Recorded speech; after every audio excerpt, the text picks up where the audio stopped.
Monday. Team Tangle. Story page.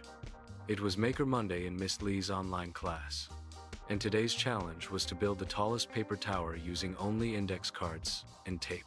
The classroom buzzed with excitement as teams planned their designs. Sam wanted to be in charge right away. "We should stack them straight up," he declared.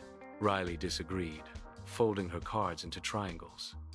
"Triangles are stronger," she said. Leo rolled his cards into tubes. "No way, tubes are taller." They built and rebuilt. But every few minutes the tower fell over with a soft flop. The screen filled with laughter, groans, and bits of paper. Finally, Sam rubbed his forehead. "Okay," he sighed. "What if we each explain our idea and see what fits best?" Riley showed how triangles made a strong base. Leo explained that tubes could make the tower tall and steady. Sam smiled slowly.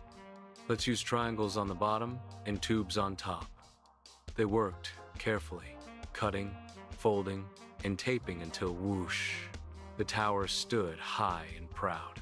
When Miss Lee measured, their tower was the tallest in the class. The team cheered and clapped for one another. Sam realized that being the leader didn't mean having all the ideas, it meant listening to everyone's strengths. That afternoon, Sam opened Thrively and checked his collaboration strengths tool. He learned he was a connector, someone who helps people work together. Smiling, he wrote in his journal, "Hope grows when we build together. Everyone's ideas matter." Moral: when we combine our strengths, we build something taller, and hope stands stronger.